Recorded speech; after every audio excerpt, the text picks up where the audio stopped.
Real Madrid have won their first game under Xabi Alonso. If you guys do enjoy the video, please leave a like, subscribe, and I'll catch you next time. Peace. Real Madrid have won their first game under Xabi Alonso. Second game in the Club World Cup against Pachuca, a weaker Mexican side team. A team from Mexico. But, I mean, couple takeaways here. Number one was that Raul Asensio has had a bad tournament. I think, like I said last video, in terms of the Club World Cup, FIFA have had really bad referees. Just in terms of the way they're reffing the game is really bad. I think that, number one, they're not looking at every single call in the penalty area. There was one with Vinny against the keeper. Vinny touches the ball. Keeper kind of takes Vinny out. They don't ever look at it. Another thing is the penalties, like their decisiveness when it comes to penalties. Like if the ref doesn't call it, they're never gonna look at it. So it's weird the way they do VAR. It's a lot of super skeptical, like half-ass type watches on VAR. So it's really weird. It's really weird to watch. I mean, some of the yellow cards are super soft. Some fouls are super soft. I mean, in terms of refereeing, I feel like UEFA's much more like they're more fair when it comes to calling the game. With FIFA, you see a lot of times that it can kind of look one-sided and heavily one-sided. I don't think Real Madrid got a lot of favorable calls. I don't think Pachuca got any favorable calls either, but some pivotal calls went more towards Pachuca than it did Madrid. There was a lot of times where that red card from Asensio, let's watch it real quick.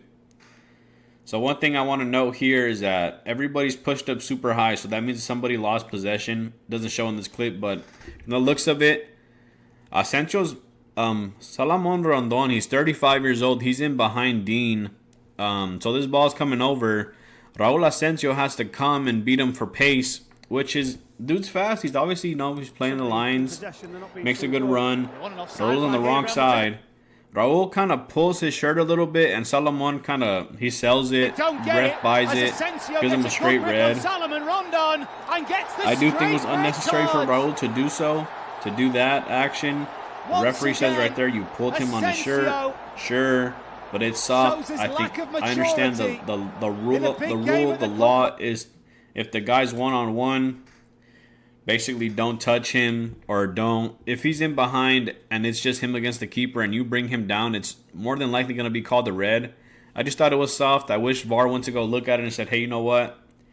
It's a really, really bad yellow card, but to be a red card, it was kind of, I don't know, man. I didn't enjoy it. I didn't like it. Raul Asensio has had a bad Club World Cup so far. Tchouaméni has now replaced him 2 times, and Tchouaméni has looked good back there. So my takeaways are Tchouaméni's pretty good at center back, even though he hates playing there. Number 2 is... Was that number 2? Yeah, number 2 is that Dani Ceballos and Arda Güler need to play more minutes in the midfield. Valverde, as much as I love him, he might just be a winger. He might not have opportunity to play as a midfielder. He doesn't have that control. He doesn't have that, I don't want to say awareness, but sometimes it doesn't look like he knows what he's doing. He took over the number 8 role from Toni Kroos, but he never fulfilled those shoes. He's a great midfielder. I just think putting him attacking would help a lot more.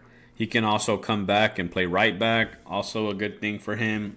I don't know. Just in the midfield, it looks weird. It looks awkward. He doesn't look like has that IQ. When Dani Ceballos came on, it looked a lot different. It looked like he was controlling the game a lot.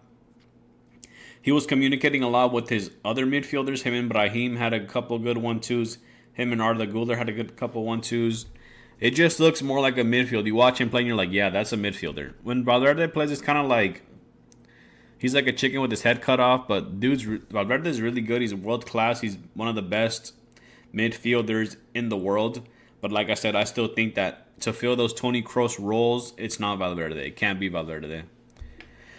So I like to see, guys come back in like Camavinga, Tchouaméni when he eventually gets to play midfield. Luka Modric too old. Arda Güler would slot in nicely. I do think Arda Güler needs to start. playing not every single game, but majority of games. I'd like to see him play way more minutes. I think everybody wants that for him. He had a well-worked goal. This is why they brought Xabi Alonso in to come be the coach for Real Madrid right here. This goal, the second goal. Because of the situation, is the out. You wouldn't think they're a man like, because here's Trent Alexander. Real quick before he scores his goal. This ball to Trent to Gonzalo Garcia. I just want to say Gonzalo Garcia has been so good. I mean, dude's been phenomenal. He hasn't missed a beat. He didn't score a goal today, but to have this type of composure, this type of touch and tease just to lay this ball off. I know it looks super simple, but this is a first time ball by Trent into Garcia. First time into Arda Güler. He has his back turned to goal. He's a striker. He played really well. He didn't get his opportunities like he did last game. I thought that this game he did what he had to do. It just goes to show how much Real Madrid missed a true number 9, a Jose Lu, a Karim Benzema. Them playing with just pace up front, it doesn't help them. It's too much. It's too hard to follow. You don't get enough support when you're constantly doing one-on-ones against players, and you're trying to blow by them, and I understand it. Vinny's really good on 1v1s. Mbappe's really good with 1v1s. Rodrigo's, he makes the right plays at the right times. He's not as good as a 1v1 because you don't have the pace, but in my opinion, Vinny and Mbappe, they have to swap wings, or they have to learn how to play one side or the other. They can't just both be heavily on that left-hand side. I know it can work. I just think it's really difficult when you don't have a number 9. Like Mbappe nor Vinny is playing that number 9 role super well. So I know Vinny for sure cannot do it. Vinny needs the that one-on-one hunger. Like, oh my God, this guy's my prey today. You know what I mean? Like, he kind of salivates at the mouth watching somebody being able to defend him. So here's the goal. Alexander Arnold. It's back for Arda Güler. One touch, first time. Arda Güler takes a touch and scores it. Like I said, this is first time by Trent. One touch by Garcia. Arnold. It's back for Arda Güler. Defender kind of comes at the wrong side. Güler pushes it past him and then pushes it past the keeper. It's a well-worked goal. It's a Xabi Alonso type goal, like I said. But I love the play from Gonzalo Garcia. It's really fun to watch these young kids get an opportunity to play.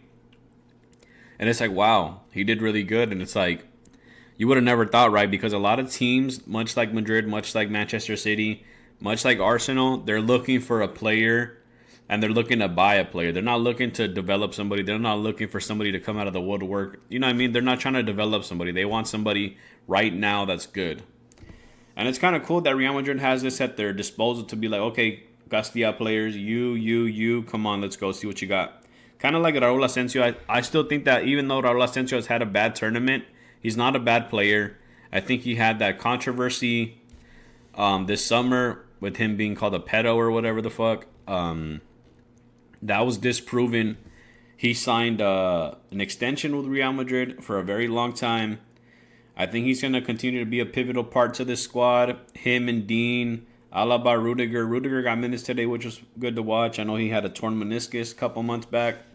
Well, I say a couple months. It's been like, what, 10 months? Something like that.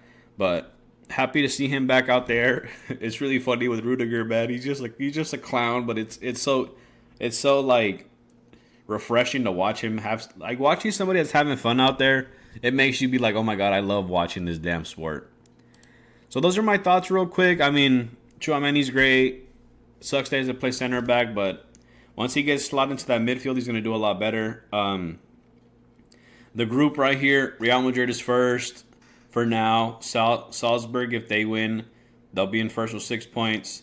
Pachuca's dead last. Al-Hilal has 1 point, still have yet to play. So the group is kind of shaking up a little bit. I mean, right now, for now, it's anybody's group. It's always going to be like that, right? I don't think anybody's running away with it. Flamengo, Bayern, this would be an easy one for them to get out of. Benfica will get out of that one too, I think. Botafogo, I think they beat PSG. Crazy game. Atletico Madrid are in danger. It's kind of crazy watching PSG and Atletico Madrid get beaten out by Botafogo and being like, oh my God, who's going to pass through? And that'll be interesting how that shakes up. Looks like there's 5 games. Or is there 4 games? I'm not sure. I think there's 4, but this says 5, so